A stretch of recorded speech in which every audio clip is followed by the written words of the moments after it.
So I'm going to talk about this project, which is a collaboration actually with several partners, Chudong Huang, Linda Tony Meyer, Yusuf Leblevici, Catherine Deolan, Fabio Grassi, Sandro Carrara, not to mention all the graduate students and postdocs who are involved here. And this is really a nice mosaic of institutions from EPFL to ETRZ to companies like Nestlé, Menarini that are actually supporting this project.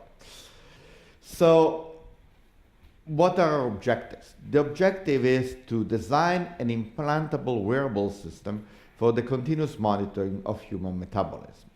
This implant is embodied by a cylinder of about 2.5 millimeter in diameter and 15 millimeter in length to be put in the interstitial tissue. This device, this implant, will house sensors. Sensors can detect some molecules, some metabolites, produce electrical signals that are processed, eventually they are transmitted, and allow the monitoring of one or more patients at the same time through an information system downstream. So looking at the engineering roadmap, what have we been doing? We started in 2010 by using a glucose sensor that was done as a part of a different project. Actually, at the time was a temperature sensor, we made it into a glucose sensor, and that was about much bigger. That's a 10 millimeter in diameter and 3 centimeter long. That was too big to be implanted in a human, even though it was implanted in a pig, but the pig had nothing to say about it, didn't complain. So this was the first point. Then we went to an implant I2 that was the prototype of a sensor for various metabolites, not just glucose, so giving a variety of targets to measure, still by having the big housing. And then at the same time, develop the components for I3, which is our final objective, the components for building this implant that would fit in a 2.2 by 55 millimeter case. And our objective is to get to the spring 2013, which is now 9 months apart from us, to have the assembly and the test of the final sensors that will be in the house. So this is a picture that actually shows how it's used, the I2. Then there is a sensor, that the sensor part has been implanted in mice, with the part that was actually outside, and some tests were done by keeping the mouse in a cage, receiving the signals, and then having access to information through a PC. Now, within this, there's been a collaboration with the antenna group, Professor Friedrich and Mosik at the EPFL, designing various types of antennas, various geometries of antenna for transmitting the signals from this implant.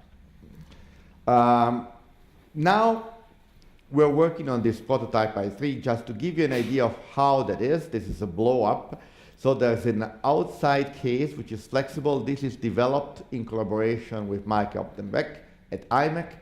And so we're looking at, on one side, at the flexible casing that can be implanted, as well as the membrane that actually would allow the metabolites to get and touch the sensors. And then you see within the red part, the system that's being done at the EPFL, which involves the biosensors, the interposer circuit, which does the connection, and then the chip for processing the signals, as well as the antennas. So this is another view. There is this interposer, which is passive silicon that actually houses the sensors. By the way, beside the molecular sensors, there are sensors for pH and temperature, because you need to calibrate the data. There is a chip, which is an IC, CMOS standard technology, which actually put on top of this interposer. And then there is the inductive coil that it's used for power harvesting as well as for data transmission, and this will fit into the casing.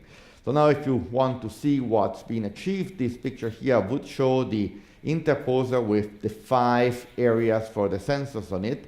On the bottom part, you will be able to see the chip, and in this picture here, you will see the antenna compared to a coin of 1 franc, which is actually much smaller than what you would see on the screen. So that's the antenna that will go under this device. Now, this device works in connection with a patch. This patch is to be put in a Band-Aid to put outside on the skin of the body, and this is the prototype of it. It's a simple system that does the power transmission, does the data receiving, can be used also to program the implant, and this will communicate via Bluetooth to some external device that can be an iPhone or can be any other device that will provide the data and send it over to the network. So, having said this, what are the scientific highlights of this project? Well, first is the realization and test of these nanostructure sensors for various metabolites.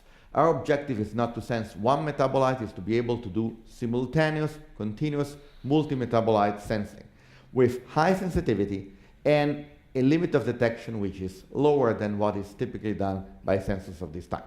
At the same time, we've been working with EMPA for having new genetic engineered probes, for having robust probes that actually can have a long life inside the implant. On the electronic side, we've been working on the integrated low power programmable data acquisition electronics, and also on a system for having power and data transmission means.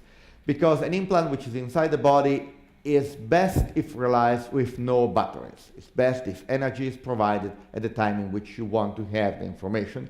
And there we work actually with this scheme that has a multi-layer inductive coil that does the power and data transmission.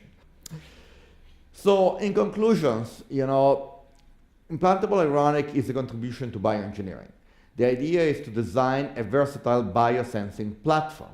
And I like to stress the notion of platform, because I do believe that in the case of sensors, and new implants, to develop them from a commercial standpoint, it's very expensive. There are fields like glucose, which is very well known because there's a market out there. If you find other elements that you like to test, ATP, lactate, or whatever you think it's appropriate, developing appropriate sensors may be extremely expensive, and that can be an impediment for industry and the medical field to get into that. Conversely, if you design this system in a modular fashion, and our prototype is modular, it has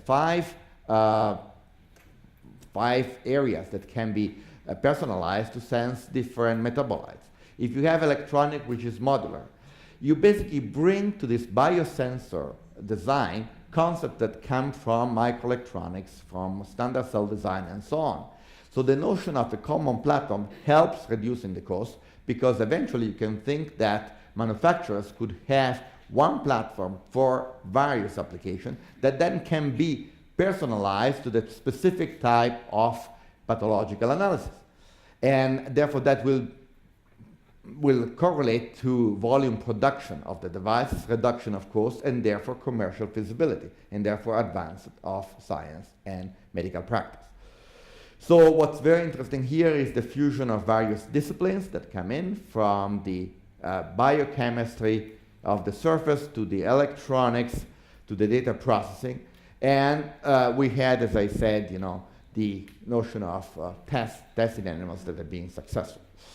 So contribution to the fundamental research relate to design of nanosensor. The nanosensors that I've shown before have properties that are superior to standard biosensors, not only because they are integratable, but also because they do perform better in terms of limit of detection and sensitivity, which is key for medical analysis.